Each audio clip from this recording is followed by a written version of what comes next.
야고보서 9장 1장 9절에서 11절 말씀입니다.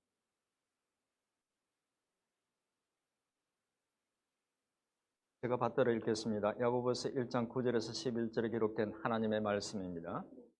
낮은 형제는 자기의 높음을 자랑하고 부한 자는 자기의 낮아짐을 자랑할지니 이는 그가 풀의 꽃과 같이 지나감이라. 같이 읽겠습니다. 해가 돋고 뜨거운 바람이 불어 풀을 말리면 꽃이 떨어져 그 모양의 아름다움이 없어지나니 부한 자도 그 행하는 일에 이와 같이 세잔하리라. 아멘. 제가 예배를 설교를 잠깐 기도하겠습니다. 살아계신 하나님 아버지 감사합니다. 아버지 하나님, 부족한 저희들도 오늘도 주의 말씀을 대합니다. 귀하신 아버지 하나님, 말씀을 통해서 깨닫는 지혜를 주시고 또 그 말씀을 통해서 제 삶이 바뀌고 생각이 바뀌고 더욱 그리스도를 닮아가게 되는 그런 영광스러운 일이, 그런 귀한 일이 저희 가운데 일어나기를 원합니다. 주님, 이 시간 함께해 주시옵소서. 예수님의 이름으로 기도드립니다. 아멘. 말씀을 전하기 전에 미리 말씀드립니다. 오늘 말씀이 약간 딱딱할 수도 있겠다 싶어서 약간 걱정이 됩니다. 하지만 한 번씩 이런 것도 들어야 하나님의 그 말씀을 더 깊이 알게 되고 또 그렇게 해야 신앙이 점점 더 성숙하게 될 것입니다. 사도 바울이 말한 것처럼 젖을 먹는 그런 어떤 수준에서 단단한 것을 먹는 그런 수준이 될 수 있다는 것입니다. 아마도 이제 뭐 어려운 시간들을 보내고 또 그 일이 수준 있는 분들만 남으셔서 충분히 제가 전하는 메시지를 또 잘 이해하실 수 있을 거라고 생각합니다. 다소 어렵더라도 귀담아 잘 들어주시면 감사하겠습니다. 몇 년 전에 한국인들의 성향을 말해주는 재미있는 그 보고서를 본 적이 있습니다. 미국 학생들과 또 한국 유학생들의 어떤 자기 성적에 대한 반응을 조사한 보고서였는데 그 내용은 이런 것입니다. 미국에서 공부를 하고 있는 한국 유학생들에게 자신의 시험 결과가 이제 막 봤던 시험 결과가 95점이라고 하면 그 말을 들으면 굉장히 좋아한다고요. 와, 내가 이 정도 성적을 받았고. 그런데 곧 이어서 다른 학생들도 그 정도 받았다고 하면 금방 실망하고 건둥해진다는 것입니다. 그런데 미국 학생들은 그렇지 않다고 합니다. 상관없이 자기가 받은 성적에 대해서 굉장히 만족하고 좋아한답니다. 물론 뭐 일반적인 경우의 이야기겠죠. 같은 상황이라면 여러분들은 어떻겠습니까? 어떤 반응을 보일 것 같습니까? 솔직히 저는 한국인 유학생들과 거의 비슷한 그런 반응을 보였을 것이라는 생각이 듭니다. 한국인들은 왜 이런 반응을 보일까요? 그렇죠. 한국인들의 DNA 속에는 바로 경쟁의식이 깊이 스며 있기 때문입니다. 어릴 때부터 남과 끝없이 비교하면서 경쟁해야 하는 사회 속에서 살아오다 보니까 경쟁의식이 한국인들의 어떤 그런 의식을 지배하고 있는 것입니다. 그래서 상당히 좋은 성적을 받아도 남과 비교했을 때 탁월하게 좋지 않으면 만족하지 못하는 것입니다. 이것은 곧 한국인들의 그 자기 정체성 속에 그 셀프 아이덴티티 속에 경쟁에서 이겨야 자신을 가치로운 그런 존재로 인식하는 경향이 깊이 스며 있다는 것입니다. 오늘 말씀은 낮은 형제와 부한 자에게 주는 어떤 겉면의 말씀이기도 하지만 말씀드린 바로 그런 어떤 정체성과도 관계가 있는, 특별히 신자의 어떤 자기 정체성과도 관계가 있는 관계가 깊은 말씀입니다. 말씀을 살펴보면서 주시는 교훈들과 또 그 신자가 그리스도 안에서 새로이 가져야 할 그런 자기 정체성이 어떤 것인지 한번 생각해 보도록 하겠습니다. 본문을 살펴보기 전에 먼저 생각해야 될 것이 두 가지가 있는데 우선 그것부터 말씀드리겠습니다. 첫째는 본문을 문맥에 맞게 이해해야 한다는 것입니다. 문맥에 맞게. 목사님들을 통해서 말씀의 의미를 정확히 이해하기 위해서는 그 말씀에 쓰여진 historical context와 또 literal context를 살펴보는 것이 중요하다는 말을 들어본 적이 있습니까? 아마 많이 들어보지는 않았을 것입니다. 그런데 모든 성경이 다 해당되는 것은 아니지만 성경의 상당 부분은 그 성경이 쓰여진 역사적 중앙이나 또 그 성경이 담고 있는 전체적인 어떤 내용의 흐름을 이해할 때에 해당 본문의 의미를 보다 정확하게 이해할 수 있습니다. 오늘 본문은 특별히 그렇습니다. 혹시 지난주에 우리가 나눈 말씀이 무엇인지 기억나십니까? 갑자기 당황스러운 질문을 해서 죄송합니다만 사실 저도 제가 지난주에 했던 어떤 설교를 했는지 기억이 안 날 때가 종종 있습니다. 당황하게 하려고 던진 질문이 아니니까 당황해하지 마시고 잠시 기억을 더듬어 보시기 바랍니다. 본문의 내용과 지난 시간의 내용을 좀 비교해 보려고 질문을 드린 것입니다. 지난주에 나누었던 오늘 본문 앞에 말씀은 여러 가지 시험을 당할 때 어떻게 하면서? 인내하면서 주실 줄로 믿고 하나님께 지혜를 구하라는 그런 내용이었습니다. 그런데 오늘 말씀은 갑자기 낮은 자와 부한 자에게 근면하는 내용으로 이렇게 내용이 완전히 바뀌는 것처럼 보입니다. 앞에서 말하던 내용과 오늘 말씀의 내용이 전혀 다른 것처럼 보인다는 것입니다. 그렇다면 이 말씀은 앞의 내용과 관련이 없는 또 다른 주제를 다루고 있는 것일까요? 그렇지 않습니다. 왜 그러냐면 12절 이후의 말씀을 보면 다시 시험에 대한 말씀을 이어가고 있기 때문입니다. 관련이 없는 별개의 내용을 볼 수 없다는 것입니다. 그리고 글을 적을 때에 또 말을 할 때에 그런 문맥과 상관없이 맥락과 상관없이 그렇게 적지도 않고 말하지도 않습니다. 성경도 역시 그렇습니다. 이 말은 곧 본문의 말씀을 정확히 이해하기 위해서는 본문 앞에서 다루고 있던 핵심적인 주제인 시험과 관련해서 그리고 시험을 당할 때 주님께서 하나님께서 주실 지혜와 관련해서 이 말씀을 이해해야 한다는 것입니다. 다시 쉽게 말씀드리면 본문 앞에서 말하고 있는 시험과 또 인내와 지혜라는 이런 어떤 키워드를 가지고 이 본문 말씀을 이해해야 한다는 것입니다. 또 한 가지 본문을 잘 이해하기 위해서는 시험이라고 번역하고 있는 이 단어를 좀 알아야 됩니다. 시험이라고 번역하고 있는 이 헬라어는 원어가 페이라스모스입니다. 페이라스모스라는 단어인데 이 단어는 영어로 세 가지로 번역합니다. trial, test, 그다음 temptation. trial, test, temptation 세 가지로 이렇게 번역됩니다. 그러니까 당시 사람들은 이 단어를 연단, 시련이나 시험, 유혹 세 가지를 가리키는 단어로 이 다 한 단어로 썼다는 것입니다. 이 단어가 이런 의미라는 것을 생각해야 본문의 의미를 좀 더 이해하기 쉽습니다. 정리하면 오늘 말씀을 이해하기 위해서는 첫째는 본문의 문맥에 맞게 인내 지혜라는 시험, 인내 지혜라는 주제에 비추어서 이 말씀을 봐야 되고 또 시험이라는 그 헬라의 의미가 그런 세 가지 의미, test, trial, temptation이라는 그런 의미로 사용된다는 것을 생각해야 한다는 것입니다. 이제 말씀드린 두 가지를 염두에 두고 본문을 한번 살펴보겠습니다. 9절에서 낮은 형제는 자기의 높음을 자랑하라고 할 때 이 낮은 형제는 어떤 사람이겠습니까? 10절에 나오는 부한 자와 대조가 되는 사람이겠죠. 근데 가난한 형제라고 해야 할 텐데 단순히 가난한 형제라고 하지 않는 이유가 무엇일까요? 그것은 가난한 사람뿐만 아니라 비슷한 사람들을 모두 가리키기 위해서입니다.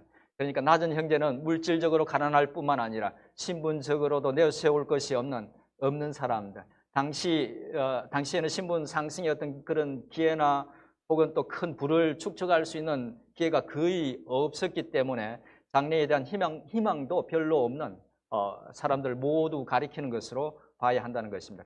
그렇다면 그런 사람들이 받을 수 있는 괴롭고 힘든 페이라스모스, 시험은 어떤 것들이겠습니까? 그렇죠. 그런 사람들이 당하는 시험은 가난으로 인해서 삶이 힘들고 어려운 것도 되겠지만 그보다는 사람들로부터 당하는 멸시와 무시, 그것이 더 큰 시험이었을 것입니다. 그것도 교회 안에서 말입니다. 물론 시련 때문에 신앙을 그만두고 싶은 그런 유혹과 같은 페이라스모스도 있었을 것입니다.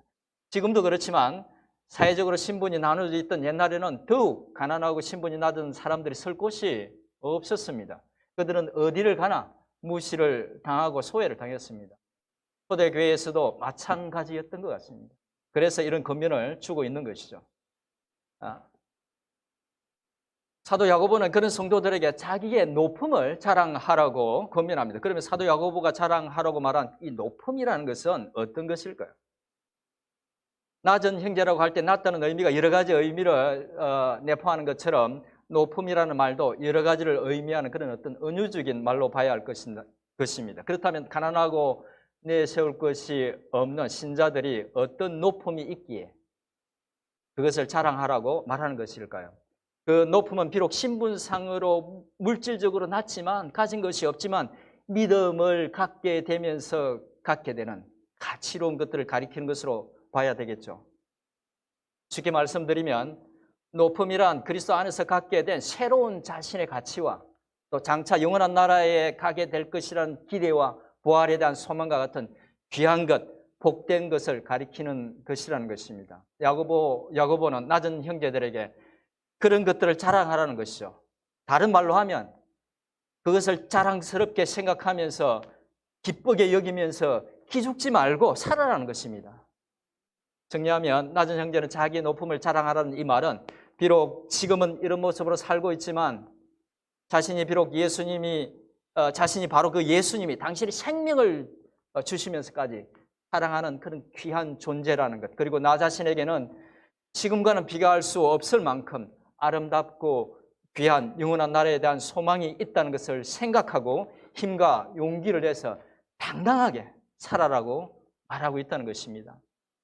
그러면 다음 10절과 11절에서 기록하고 있는 부한자들에 대한 권면은 어떤 의미일까요? 우선 여기서 말하는 부한자는 믿지 않는 부한자를 가리키는 것이 아니라 신자 중에 부한자를 가리킨다는 것입니다.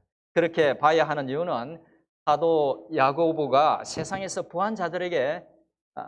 있는 부한자들에게 이런 권면을 할 이유도 없지만 한다고 해서 그들이 이 어려운 성경을 보고 이 권면을 찾아서 읽고 자신들의 삶을 고칠 리도 없습니다. 믿지 않는 그런 부한자들이 신자들도 잘 안 보는 그런 성경책을 꺼내서 읽고 자신의 삶을 고칠 리가 없기 때문에 그들에게 주는 권면으로 볼 수 없다는 것입니다. 이 권면은 교회 안에 있는 소위 부한자에게 하는 권면일 수밖에 없다는 것입니다. 그러면 사도 야고보가 가리키고 있는 그 부한자는 어떤 사람일까요? 충분히 짐작하시겠지만 단순히 물질적으로 부한자라기보다는 내용상 남들보다 지식이 많다든지 다양한 재능이 있다든지 해서 남들보다 자신이 좀 낫다고 생각하는 모든 사람들을 가리킨다고 보면 될 것 같습니다. 그렇다면 그런 부한자들이 빠질 수 있는 유혹에 가까운 시험, 이 페이라스모스는 어떤 것일까요? 그렇죠. 교만과 우월감일 것입니다. 그런 사람들은 자신보다 신분이 낮고 가난한 사람들을 보면, 자신보다 지식이 부족한 사람들을 보면 저들보다는 자신이 좀 낫다는, 그래서 다른 사람들을 낮추어 보는 그런 어떤 우월감과 교만에 빠지는, 시련이라기보다는 유혹에 가까운 그런 시험을 당하게 될 것입니다. 그런 사람들에게 사도 야고보는 자신의 낮아짐을 자랑하라고 권면합니다. 여기서 말하는 자신의 낮아짐은 또 어떤 의미일까요? 그것은 덧붙여진 말을 보면 알 수 있는데 그 덧붙여진 말을 같이 한번 읽어보겠습니다. 말이 자꾸 꼬여요. 10절에 이는부터 한번 읽어보겠습니다. 시작. 이는 그가 풀의 꽃과 같이 지나감이라. 해가 돋고 뜨거운 바람이 불어 풀을 말리면 꽃이 떨어져 그 모양의 아름다움이 없어지나니 부한자도 그 행하는 일에 이와 같이 쇠잔하리라. 사람들은 이 말을 부한자가 의지하는 것, 그러니까 스스로 부하다고 여기게 하는 것들, 재산, 지식, 명예, 이런 것들이 쉽게 사라질 것이기 때문이라는 그런 말로 이해하는 경향이 있는데, 사실은 말씀을 자세히 보면 그런 의미가 아니라 바로 부한자가 햇볕에 풀과 그 꽃이 급히 시들어 버리는 것처럼 속히 사라질 것이라는 것입니다. 다시 말씀을 보면 10절에 이는 그가 주어죠. 동사가 뭡니까? 지나감이라. 또 11절도 보면 부한자도 주어가 부한자죠. 동사가 뭡니까? 쇠잔하리라. 이 원어상으로는 destroyed, will be destroyed. 망하게 될 것, 하나님께서 망하게 할 거다, 하게 될 거다, 그런 의미입니다. 자신이 가진 것을 믿고 스스로 대단한 것처럼 착각하는 사람이 생각해야 하는 것은 자신이 금방 그렇게 사라지는, 성경의 표현을 빌리면 잠시 보이다가 없어질 안개와 같은 그런 존재라는 것입니다. 그것을 생각해야 된다는 것입니다. 정리하면 사도 야고보가 소위 부한 자에게 자신의 낮아짐을 자랑하라는 것은 무엇이든지 남들보다 좀 더 갖고 있어서 스스로 부하다고 생각하는 사람은, 그래서 자신이 대단한 사람인 양 착각하는 사람은 자신이 그런 보잘것없는 존재에 불과하다는 것을 생각하고 겸손해지라는 것입니다. 그렇게 하는 것이 바로 부하다고 자만하는 사람들이 하나님 앞에서 실족하지 않고 살아갈 수 있는 지혜라는 것입니다. 그런데 오늘 말씀을 자세히 보면 특별히 부한 자에게 주는 권면의 내용이 훨씬 더 길다는 것을 알 수 있습니다. 그렇죠? 그것은 부한 자가 그만큼 어떻다는 겁니까? 시험에 빠지기 쉽고 교회 안에서 더 많은 문제를 일으키기 때문에 조심해야 한다는 의미일 것입니다. 오늘 말씀을 문맥에 맞게 다시 정리하면, 낮은 형제는 하나님의 은혜 속에 있는 자신을 보고 그 자신이 갖고 있는 부요함을 기억하고 시험에 빠지지 말고, 부한 자는 인생의 짧고 보잘것없음을 기억하고 하나님의 은혜로 자신이 살고 있다는 것을 기억하고 겸손하게 행하라는 것이 신앙의 지혜라는 것입니다. 오늘 말씀이 그것을 가르치고 있습니다. 그렇게 해야 시험을 당할 때 낮은 자는 낮은 자대로, 부한 자는 부한 자대로 실족하지 않고 살 수 있다는 것입니다. 하나님께서 다양한 시험을 당하는 초대교회 신자들에게 사도 야고보를 통해서 주신 이 교훈은 오늘날의 신자들에게도 적용될 수 있는 아주 중요한 교훈이라는 생각이 듭니다. 여전히 우리 가운데 같은 문제로 씨름하는 사람들이 많기 때문입니다. 가진 것도 없고 또 배운 것도 없어서 어떤 말을 해도 쉽게 상처받고 주눅들고 기죽어서 사는 분들이 있습니다. 그런 분들은 자존감이 낮기 때문에 쉽게 상처받고 또 시험에도 쉽게 듭니다. 우리가 그런 분들을 많이 배려해야 하겠지만 스스로도 주 안에서 얼마나 자신이 귀한 존재인지를 생각해야 할 것입니다. 베드로전서 2장 9절에서 너희는 택하신 족속이요 왕같은 제사장들이요 거룩한 나라요 그의 소유된 백성이라고 말씀하고 있듯이 자신이 바로 그런 주 안에서 보배로운 사람이라는 것을 기억해야 한다는 것입니다. 또한 무엇이든지 부족함이 없고 능력한 분이 있다면, 다른 사람들보다 더 많은 재능이 있고 더 많은 지식이 있다면, 그래서 종종 다른 사람들이 부족해 보이고 허물들이 보인다면 쉽지 않은 일이지만 하나님 앞에서 자신의 유한함과 허물됨을 기억하고 겸손해야 할 것입니다. 또한 이 말씀을 보면서 우리가 생각해야 하는 것은 사도 야고보가 초대교회들에게 이 충고를, 이 조언을, 이 권면을 하고 있다는 사실입니다. 그 말은 곧 현대의 교회들이 앓고 있는 문제들이 이미 초대교회 안에서도 있었다는 것입니다. 그것도 사도 야고보가 그의 서신서에서 제일 앞부분에서 이런 말을 하고 있다는 것은 그런 문제가 그만큼 심각한 문제였다는 것을, 단순히 개인적인 어떤 차원의 시련이 아니라 교회를 위협하는 시험이고 시련이었다는 것을 짐작하게 합니다. 이 사실이 주는 교훈은 우리가 공동체로 모일 때 개개인들이 이 권면의 말씀을 생각하면서 자신의 부족함을 살펴야 하겠지만 공동체 안에서 그런 모습이 생기지 않도록 조심해야 한다는 것입니다. 그렇다면 사도 야고보가 이런 권면을 하는 근거는 무엇일까요? 그것은 바로 신자가 그리스도 안에서 갖게 되는 새로운 정체성입니다.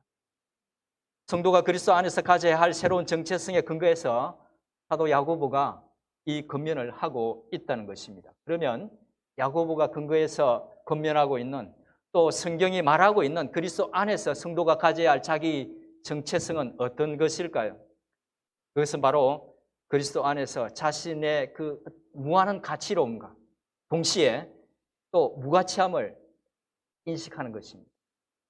쉽게 말씀드리면 우리 신자들은 예수님이 위해서 죽어주실 만큼 하나님께서 당신의 아들을 내어주실 만큼 그렇게 소중한 존재인 동시에 또한 당신이 죽지 않으면 안 될 만큼 소망이 없던 무가치한 그런 존재였다는 것을, 이 두 가지를 동시에 인식해야 한다는 것입니다. 그것이 바로 야고보가 이해한, 그리고 성경이 말하고 있는 그리스도 안에서 성도가 가져야 할 새로운 정체감이라는 것입니다. 바로 그런 자기 정체성에 대한 이해가 있었기 때문에 야고보는 신자들에게 다른 사람들로부터 무시당하고 또 스스로 무가치하다고 느낄 때는 그리스도 안에서 자신의 가치로움, 즉 높음을 생각하라고, 또 다른 사람들보다 좀 더 많은 재산을 가진 것 때문에, 좀 더 많은 지식과 재능을 가진 것 때문에 자신이 좀 우쭐해질 때는 자신이 얼마나 부족한 존재인지, 얼마나 흠한 존재인지를 기억하고 겸손을 유지하라고, 그래서 시험에 굴복하거나 빠지지 말라고 권면하고 있다는 것입니다.